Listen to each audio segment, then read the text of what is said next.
2019 et 2024, les dépenses de l'État dans le PIB ont augmenté de 1,8 points. Ça aussi, c'est un record en Europe. Pas les dépenses de l'État, les dépenses publiques. Je vous donne un chiffre l'année dernière. Les administrations publiques. L'année dernière, la dépense totale, elle augmente de 2% en volume.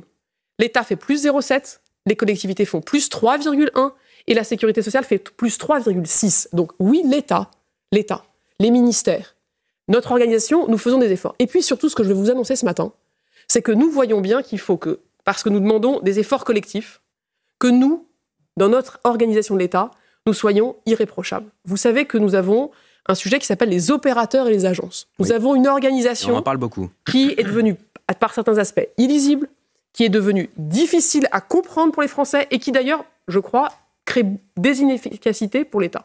Je vous annonce que nous allons, d'ici à la fin de l'année, proposer dans le budget que 1/3 des agences et des opérateurs qui ne sont pas des universités soient fusionnés ou supprimés.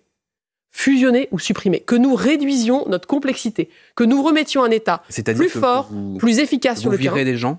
Ça veut dire qu'on va faire des économies effectivement de fonctionnement, ça veut dire qu'on va effectivement rapprocher des équipes, donc il y aura effectivement moins d'emplois publics à la clé. Vous savez, aujourd'hui, on a 180 000 personnes qui travaillent dans les agences et les opérateurs, c'est-à-dire plus que de gendarmes dans le pays. Ces 180 000 personnes, elles ont toutes un métier, elles ont un rôle, elles ont une mission. Notre rôle, nous, c'est de considérer là aussi que les choses ne sont pas immuables. Mais soyons concrets, moins d'emplois publics à la clé égale des gens qui ne travailleront plus pour l'État, qui vont être virés d'une manière ou de l'autre. Mais vous avez ce qu'on appelle la pyramide des âges. Oui. Vous avez des gens qui partent à la retraite. Vous avez des gens que vous pouvez mettre ensemble, et donc que certains qui partent à la retraite ne soient pas remplacés. Vous savez, on a plein de moyens, sans faire dans la casse sociale et dans la tronçonneuse, parce que ce n'est pas mon approche, et je pense que nous devons faire les choses avec clarté, transparence et méthode.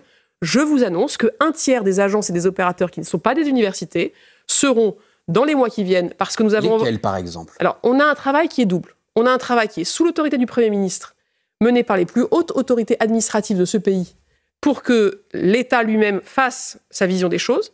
Et il y a un travail que je veux ici saluer, qui est une commission d'enquête qui est menée par les sénateurs, et en particulier la sénatrice des Hauts-de-Seine, Christine Lavarde, qui mène un travail de revue extrêmement précis. Je serai d'ailleurs auditionnée par sa commission mi-mai. Je ferai des annonces à ce moment-là aussi en réponse à ses propres travaux et questions. Là aussi, on fait des choses avec méthode. Je ne viens pas sur votre plateau pour vous dire, vous voyez, j'ai ma tête de turc ou j'ai celui-là que je vais couper à la tronçonneuse. C'est pas ça le but. Mais le but, c'est de dire, oui, l'État, 1, fait des efforts aujourd'hui. 2, reprend le contrôle sur sa masse salariale. 3, reprend le contrôle sur ses dépenses de fonctionnement. 4, va faire du ménage dans ce qui est notre organisation. Parce que les Français le demandent. Et je voudrais le dire ici avec peut-être des mots simples. Mais moi, ma responsabilité, c'est de faire rappeler à chaque acteur public qu'il n'y a pas d'argent public. Il n'y a pas de l'argent de l'État. Il n'y a que l'argent des Français.